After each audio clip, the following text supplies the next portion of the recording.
ఫిలోమోనికి రాసిన పత్రిక మరి 1వ అధ్యాయం 7వ వచనం, సహోదరుడా, పరిశుద్ధుల హృదయములు నీ మూలముగా విశ్రాంతి పొందినందున నీ ప్రేమను బట్టి నాకు విశేషమైన ఆనందమును ఆదరణ కలిగెను. ఇక్కడ అంటాడు, పౌలు గారు అంటున్నాడు ఫిలోమోనికి రాస్తూ, సహోదరుడా, పరిశుద్ధుల హృదయాలు నీ మూలముగా విశ్రాంతి పొందినాయి.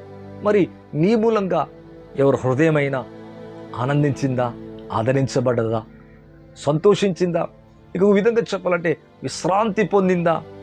ఇక్కడ చూస్తే సహోదర పరిశుద్ధుల హృదయాలు, ఇక్కడ మళ్ళా అంటున్నాడు పరిశుద్ధుల అవసరతలో పాలు పొందుట.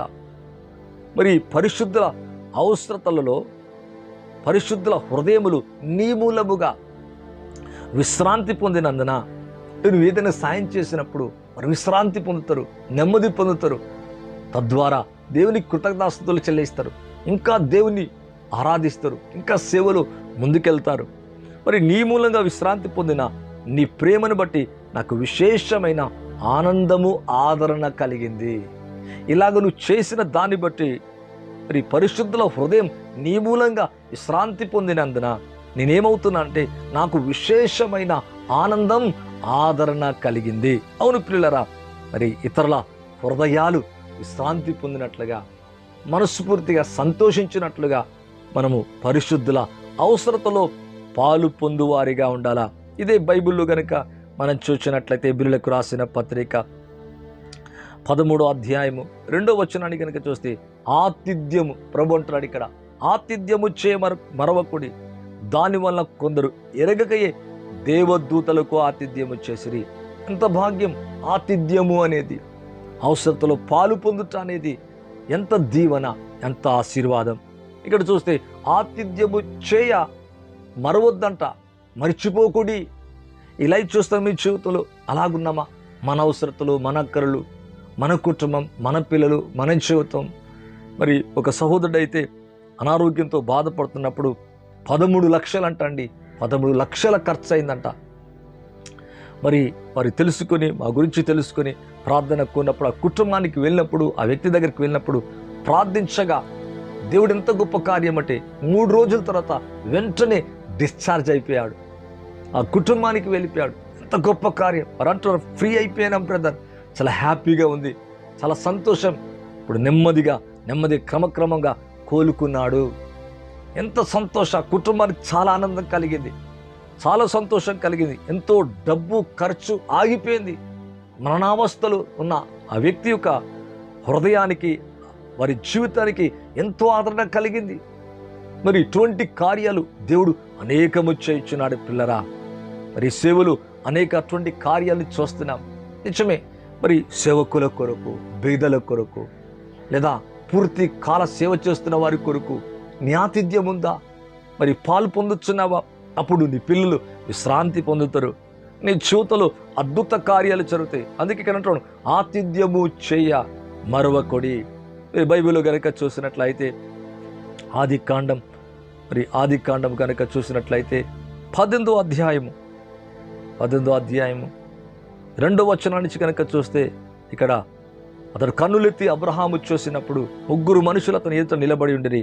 అతడు వాని చూచి గుడారపు వాకిట వాన్ని పరుగెత్తుకొని నేలమట్టుకు వంగి ఎదుర్కొని, ప్రభువా, నీ కటాక్షం నా మీద నున్నయడల ఉన్న దాసుని దాటిపోవద్దు, నేను కొంచెం నీళ్లు తెప్పించదను, దయచేసి కాళ్ళు కడుక్కొని ఈ చెట్టు క్రింద అలసట తీర్చుకోండి, కొంచెం ఆహారం తెచ్చదను, మీ ప్రాణము బలపరచుకోండి, తర్వాత మీరు వెళ్ళవచ్చును, ఇందు నిమిత్తము కదా మీ దాసుని వద్దకు వచ్చిత్రని అనను.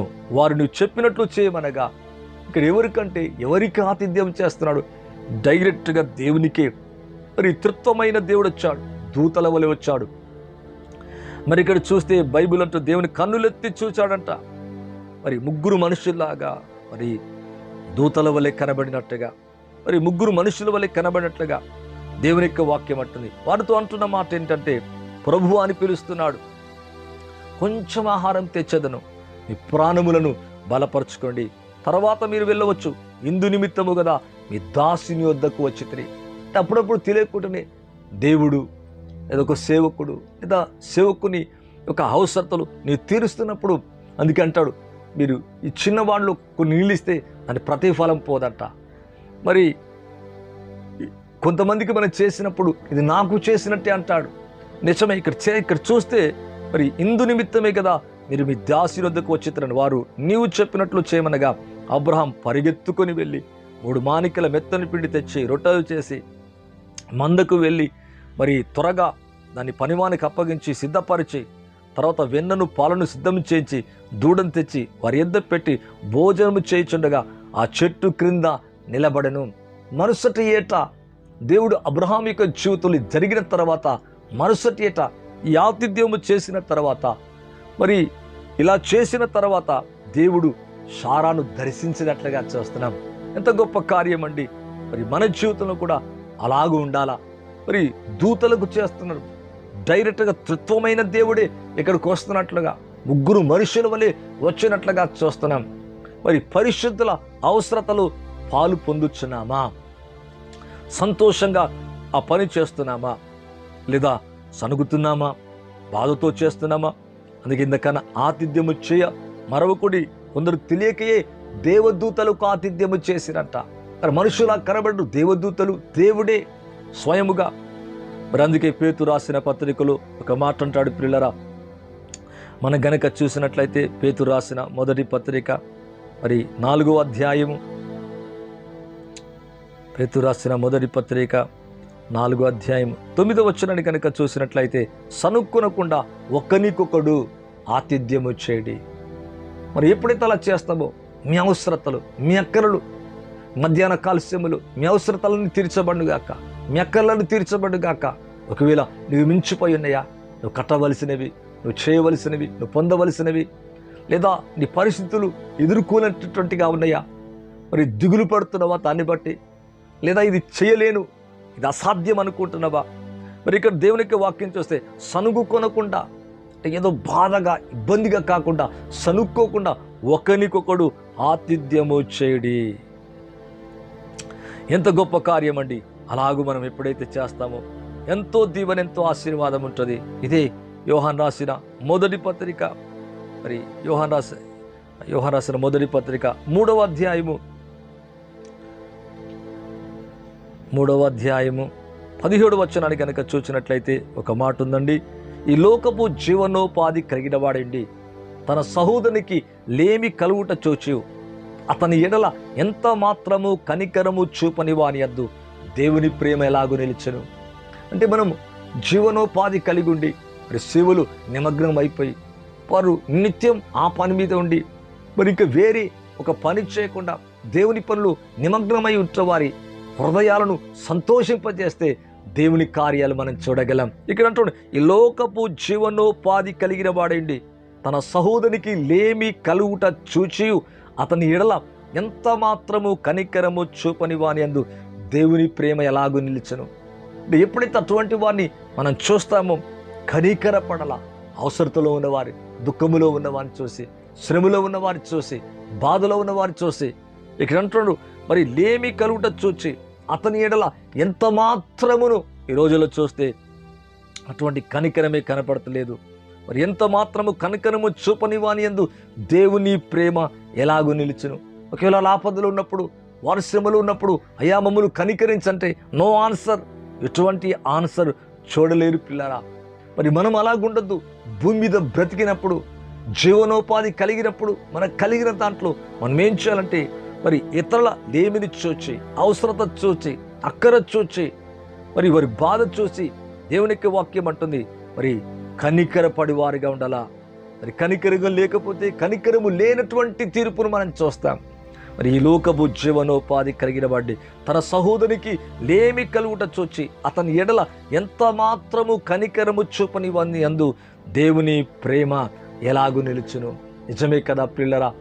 మరి మనం కూడా మరి మంచి కార్యాలు చేసినప్పుడు దేవుడు మన ఎడల, మన అవసరతలో, మన అక్కర్లు కనికరపడతాడు. ఆయన బలమైన కార్యాలు చేస్తాడండి, అద్భుతాలు చేస్తాడు. యేసునామములో మీ జీవితంలో ఈ మంతంతా దేవుని నెమ్మది తోడైండునుగాక, దేవుని కృప మీ కుటుంబానికి తోడైండునుగాక, దేవుని సమాధానం మీ హృదయ తలంపులను ఏలునుగాక, దేవుని కనికరం నిత్యముడునుగాక. ఇక్కడ చూస్తే హెబ్రీయులకు రాసిన పత్రిక 6వ అధ్యాయం 10వ వచనాన్ని చూస్తే మీరు చేసిన కార్యమును మీరు పరిశుద్ధులకు ఉపచారము చేసి ఇంకను ఉపచారము చేయుచున్న చేత తన నామమును బట్టి చూపిన ప్రేమను మరుచుటకు దేవుడు అన్యాయస్తుడు కాదు.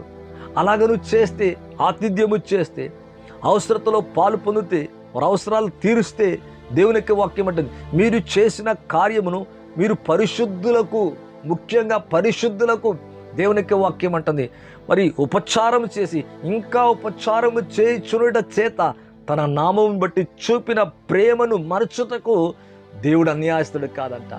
మీరు చేసిన దానికి దేవుడు న్యాయం చేస్తాడంట, మరి మంచి చేస్తాడంట. మీ పిల్లల జీవితంలో, మీ జీవితంలో, మీ అనారోగ్య పరిస్థితులు, మీ ఉద్యోగములు, మీ పొలములు, మీ వ్యాపారములు, మీ జీవితములో మీరు చేసిన కార్యం పరిశుద్ధులకు ఇంకా ఉపకారము చేసి, అవును ఇంకా చేస్తుండ చేత తన నామం బట్టి చూపిన ప్రేమను మరచుటకు దేవుడు అన్యాయస్తుడు కాడు.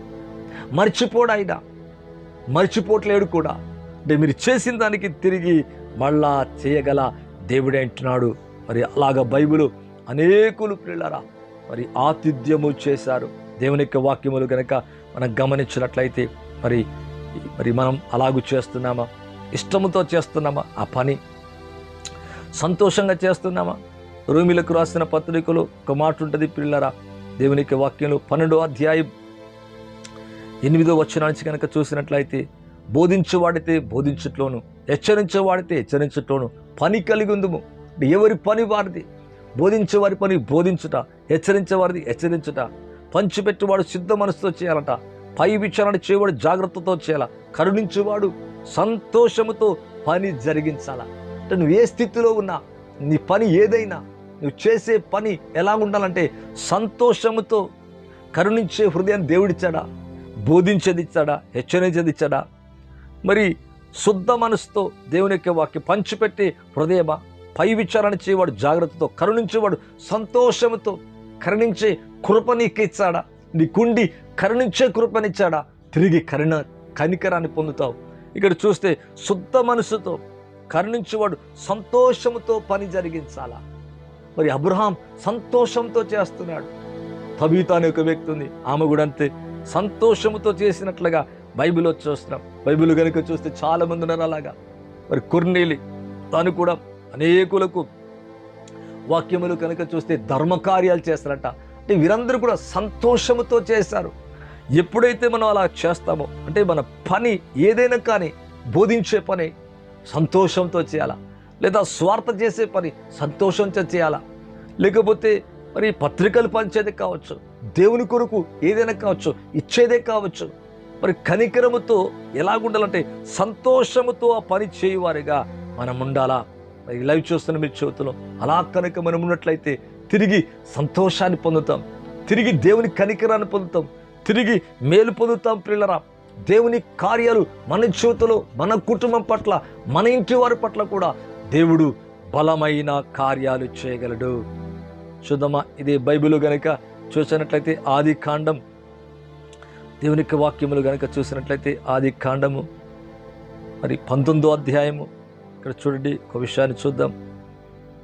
మొదటి 3 వచనాలు చూస్తే, ఆ సాయంకాలం మందు ఆ ఇద్దరు దేవదూతలు సొదొమ చేరినప్పటికీ లోతు సొదొమ గవిని వద్ద కూర్చుండి ఉండెను. లోతు వాని చూచి వాని ఎదుర్కొంటకు లేచి సాష్టాంగ నమస్కారం చేసి, ఇద్దరు దేవదూతలు వస్తున్నారు ఇక్కడికి. నా ప్రభులారా, మరి దయచేసి మీ దాసునింటికి వచ్చి రాత్రి వెళ్ళబుచ్చి కాళ్ళు కడుక్కోండి, మీరు పెందరకల లేచి త్రోవన వెళ్ళవచ్చునని. అందుకు వారు, అలా కాదు, నడివీధులు రాత్రి వెళ్ళబుచ్చదమని చెప్పింది. అంటే సొదొమ గొమొర్రాను నశించజేయడానికి ముందుగా దూతలు వచ్చారు. మరి ఇక్కడ లోతు కుటుంబానికి వచ్చారు. అయితే అతడు వారిని మిక్కిలి బలవంతం చేసి అతని తట్టు తిరిగి తన ఇంట ప్రవేశించిరి. అతడు వారికి విందు చేసి పొంగని రొట్టెలు కాల్చగా వారు భోజనము చేసిరి. మరి దేవదూతలు ఇక్కడ, మరి దేవుని యొక్క వాక్యం అంటుంది బైబిల్ కనుక చూస్తే, ఆ సాయంకాలం ఇద్దరు దేవదూతలకు ఆతిథ్యము చేస్తున్నారు. మరి మనతో చుట్టూ ఎంతమంది, ఎన్ని నీడ్ పీపుల్ ఉన్నారు, ఎంతమంది ఉన్నారు, ఎంత దుఃఖములో ఉన్నారు, ఎంత శ్రమలో ఉన్నారు. మరి అటువంటి వారికి ఆతిథ్యము చేసి వారి హృదయాన్ని సంతోషింపచేసి విశ్రాంతి పొందేలాగా చేయాలంట. ఈ పని ఎలా చేయాలంటే సంతోషముతో చేయాలా. అవును, అలా చేస్తున్నామా? అలా చేస్తే మన జీవితాలు ఎంతగానో ఆశీర్వదించబడతాయి.